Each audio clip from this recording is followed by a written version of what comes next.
Hey guys, welcome back to another video. There's been a lot going on these days around the world. There's a lot going on, right? And you kind of go back and forth of whether or not to address it.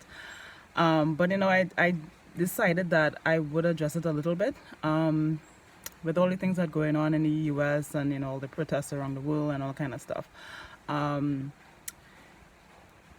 some people would say it's not that it's getting worse. The racism against black people, it's getting recorded. I would say yes, it's now getting recorded, and I would also say yes, it's also getting worse.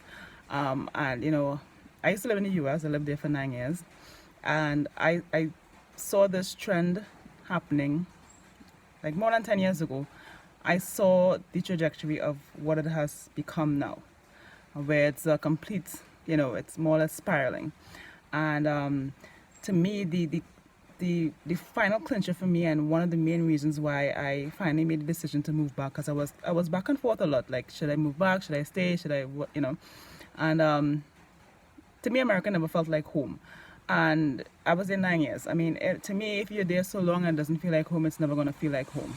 Although some people say it takes at least 10. I mean, I was 1 year off, but I didn't feel that way. I felt like, you know what, this is not for me.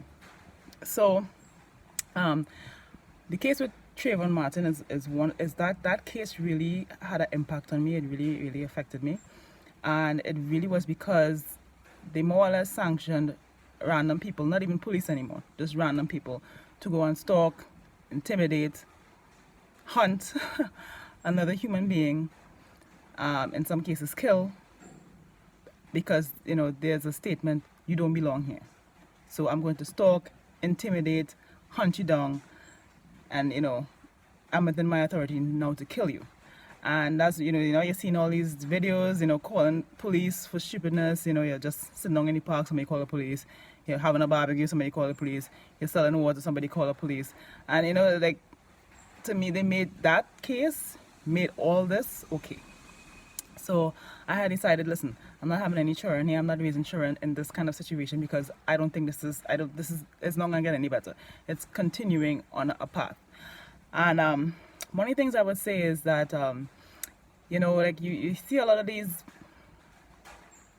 things with happening with corporations, where they make a racially insensitive video, and then of course there's damage control, and we apologize, and then you'll have all these people saying we need to cancel them because of what they did and all that kind of thing. And then you have some people who advocate for these companies and saying, like, this is don't blame the company because an individual made a bad choice. One thing I would say about corporations is that there are explicit rules of a corporation, and there are rules that are not so explicit, but they're there, and everybody knows that they're there. Like, for instance, who to give loans to, where to seat certain people, what properties to show some people, what kind of package deals to give them, what like different things. And it's not rules that you could find written down in a book, but it's there, and employees follow it. So just to say that, to me, it's a cop-out to say that we shouldn't hold the corporation responsible. You are responsible for what happens in your house. Period. I don't care what, if you don't know it, it's your responsibility to know, and to have proper training for your employees.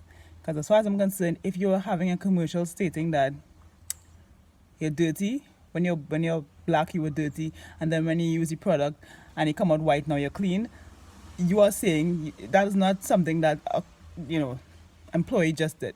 You sanctioned that, so don't pretend. So anyway, and there's a lot of things where people say things like, okay, well, I'm just doing my job and all that kind of thing. And one thing about me, because I've always questioned myself about what kind of person I'm going to be, because you don't really know how you're going to react to a situation until you're in the situation. So I've always asked myself that question. I don't know if you ever really look at yourself in the mirror, just really look at yourself. Not just like, okay, am I looking nice? Is my hair in place? Do you actually look at yourself and say, okay, this is who I want to be as an individual? Because that is very, very significant. You need to look at yourself.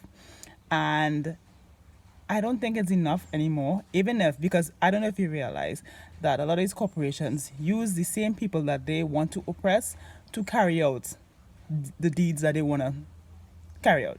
They use those same people. And then those same people say, no, I don't really believe in this, but I have bills to pay, it's my job and all that. I don't think anymore that that is an appropriate excuse, because after a while things will happen and then it will impact on your doorstep. But you were the facilitator of it. You helped with it. So now I think now is important for people to make a choice. Like, I'm not understanding, you would see black police officers saying, you don't have the full side of the story, don't, lump everybody in, or this is just one incident. No, there's a culture going on. There's a cultural shift, and you need to recognize it. You need to recognize and you need to stand up and say, I will not be a part of this. You have to stand up. It's not enough to say anymore that this is not me, I'm just doing my job. It is not enough, because before you know it, it will become a situation that you cannot find yourself out of. If you read books like A Handmaid's Tale, you would see things like, when they were talking about how it was before, but they were seeing signs that it was going to change. And they did now recognize it was signs, and they didn't stop it. All these right now are signs of what is to come if you don't stop it. You have to take a stand. You have to be an accountable, moral person. If you see something wrong, do not help facilitate it because it's your job. Don't do it. We have a responsibility to ourselves, a responsibility to future generations, our own children, to show them the right path. We have a responsibility.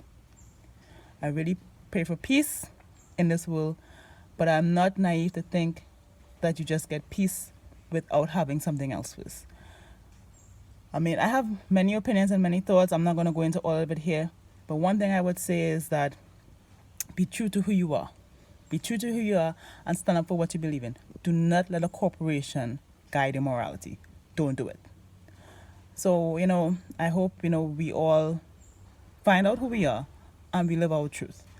And I hope, like, in the future that we could have more positive things to talk about, that we won't really need things like this to happen. But sometimes these things happen.